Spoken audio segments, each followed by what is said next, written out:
तो दोस्तों आज की इस वीडियो में हम अपने वेंडर को ऐड करते हैं कि क्विक बुक्स अकाउंटिंग सॉफ्टवेयर में एक वेंडर हम मैनुअली किस तरह से जो है ऐड करते हैं और उसकी कंप्लीट डिटेल जो है हम किस तरह से इनपुट करते हैं। वेलकम फ्रेंड्स, मैं मोहम्मद इमरान और आप देख रहे हैं IB टेक फोरम।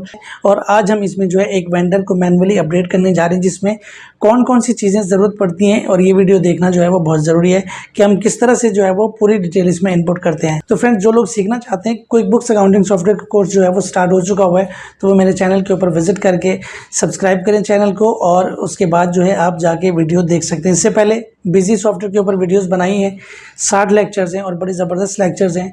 मैं समझता हूँ कि इस तरह का प्रैक्टिकल आपको कहीं पे भी नहीं मिलेगा। अगर आप जाएं वहाँ पे सर्च करें, बिजी से रिलेटेड भी आप पढ़ सकते हैं और आप यहाँ पे क्विक बुक से रिलेटेड भी समझ सकते हैं। इसके अलावा और भी 2-3 सॉफ्टवेयर के ऊपर काम चल रहा है और वीडियोज़ जो है वो बनाई जा रही है। इंशाल्लाह बहुत जल्दी क्विक बुक्स के बाद जो है उनके ऊपर भी हम काम करेंगे। तो चले हम अपनी वीडियो को स्टार्ट करते हैं।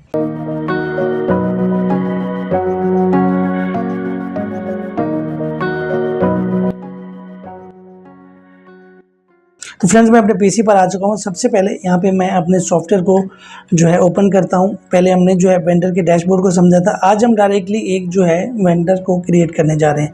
मैं वेंडर के ऊपर क्लिक करूँगा और यहाँ पे है न्यू वेंडर। इसके ऊपर मैं जैसे ही क्लिक करूँगा तो यहाँ पे मैं वेंडर का नाम ऐड करूँगा।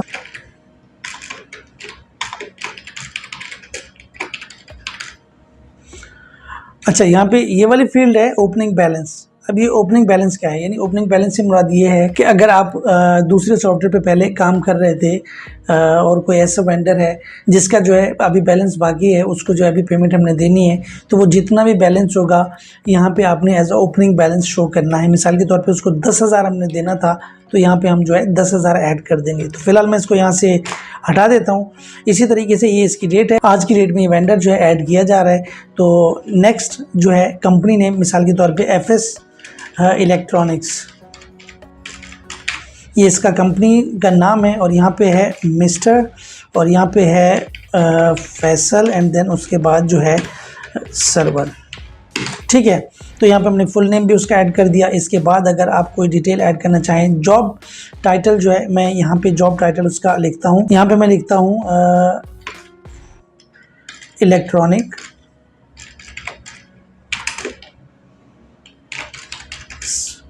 सेलर। ठीक है, और इसके अलावा अगर इसका कोई फ़ोन नंबर है तो वो भी आप ऐड कर सकते हैं, कोई वर्क फ़ोन नंबर है तो वो भी आप ऐड कर सकते हैं। इसमें और भी अदर जो है वो आप इसमें डिटेल को, टाइटल को इनपुट कर सकते हैं और उस हिसाब से आपने जो भी इसमें ऐड करना है वो कर सकते हैं। इसमें कंप्लीट डिटेल आ जाती है, जो इसमें आप ऐड करना चाहें वो कर सकते हैं। फैक्स डिटेल है, अगर आप फैक्स डिटेल भी ऐड करना चाहें तो वो कर सकते हैं। क्योंकि हम फर्स्ट वेंडर जो है क्रिएट कर रहे हैं, तो मैं चाह रहा हूँ आपको सारी जो है इसमें डिटेल ऐड करके दिखाऊं।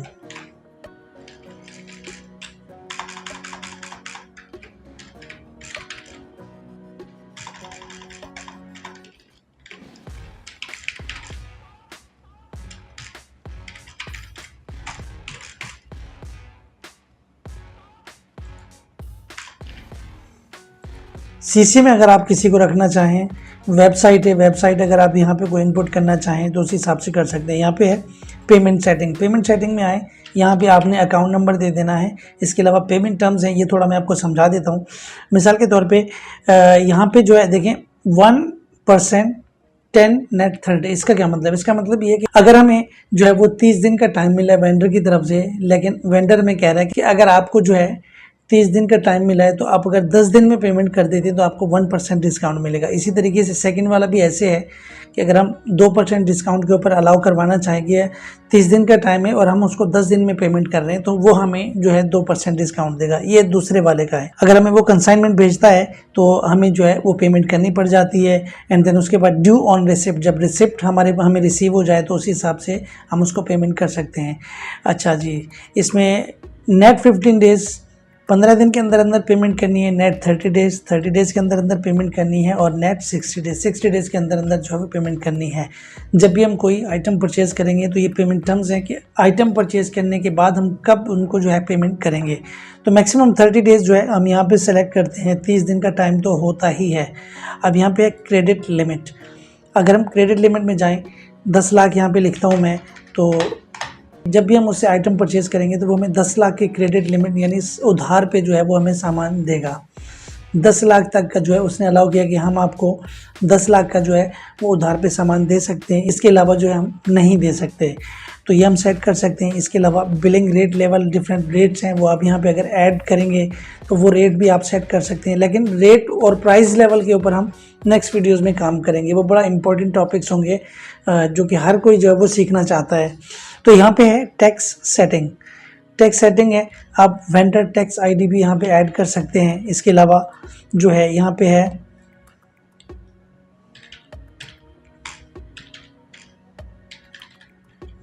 इनका एक फॉर्मेट होता है, उसी टैक्स को जो है वो यहाँ पे जो है सेलेक्ट करता है।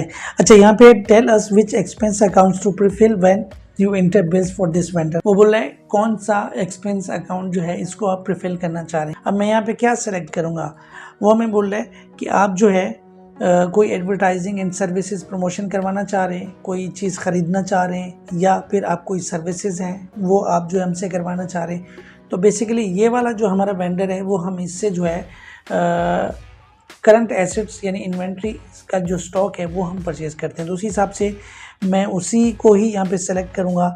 अगर मैंने अकाउंट नहीं बनाया यहाँ पे तो देख लेता हूँ मैं, अगर अकाउंट है तो हम सेलेक्ट कर लेते हैं यहाँ पे, ठीक है। और अगर आप अकाउंट बनाना चाहें तो आप ऐड न्यू के ऊपर जाएं। यहाँ पे आपने जो है एक्सपेंस सेलेक्ट करना है। सेलेक्ट करने के बाद यहाँ पे मैं जो अकाउंट ऐड करने जा रहा हूँ वो है करंट एसेट्स। यानी करंट एसेट्स में वो आइटम होते हैं जो हम परचेज करके हम सेल करते हैं, ठीक है। और यहाँ पे इसको मैं रहने देता हूँ और सेव करता हूँ। सेव करने के बाद सेकंड पे है वो बोल रहा है कि यहाँ पे जो है 3 जो है मैक्सिमम आपने फील्ड सेलेक्ट करनी है। इसमें भी मैं करंट एसेट्स, और दूसरे में मैं कोशिश करता हूँ कोई डेप्रिसिएशन यानी फिक्स एसेट वाला जो है मैं अकाउंट जो है वो पिक करता हूँ। फिक्स एसेट भी हमें जो है वो परचेज करने होते हैं अपने ऑफिस के काम करने के लिए। तो ये हमने जो है यहाँ पे इसको सेलेक्ट कर लिया हुआ। अगर मैं क्लियर करना चाहूँ तो ये सारे यहाँ से डिलीट हो जाएंगे। नेक्स्ट हमारा एडिशनल इन्फॉर्मेशन। यहाँ पे वेंडर टाइप है, कौन है, कंसल्टेंट है, सर्विस प्रोवाइडर है, और यहाँ पे सप्लायर है, सप्लाईज है, टैक्स एजेंसी है। तो यहाँ पे सप्लायर है, ये हमें सप्लाई करेगा, ठीक है, हमें माल को यानी आइटम्स को हमें सप्लाई करेगा। तो उस हिसाब से यहाँ पे आता है कोई ऐसी चीज़ है आप ऐड करना चाह रहे हैं लेकिन उसकी कोई फील्ड नहीं मिल रही है आपको, तो आप यहाँ पे कस्टम फील्ड जो है वो ऐड कर सकते हैं। यहाँ पे आपने अगर कोई अदर नोट लिखना है, कोई यहाँ पे जो है NTN नंबर लिखना है तो यहाँ पे जो है ऐड कर सकते हैं। यहाँ पे आपने करना ये है, कस्टमर को छोड़ के आपने वेंडर सेलेक्ट करना है, इसको आपने हटा देना है। एनी टैक्स, कोई भी आप टैक्स लिख सकते हैं, ट्रांजैक्शन में भी शो हो, लिस्ट में भी शो हो। ओके करता हूँ एंड देन यहाँ पे NTN नंबर जो है इसका ऐड कर देता हूँ एंड देन उसके बाद मैं ओके करता हूँ। जैसे ही ओके करूँगा तो हमारा एक वेंडर जो है वो ऐड हो गया। भाई कंप्लीट इन्फॉर्मेशन है। देखिए, इससे पहले हमने समझा डैशबोर्ड और इस वीडियो को अगर मैं मिक्स कर देता तो हमें कुछ भी समझ में नहीं आता। ये एक चीज़ है, इसीलिए मैंने इसको जो है वो थोड़ा सा अलग कर दिया हुआ है।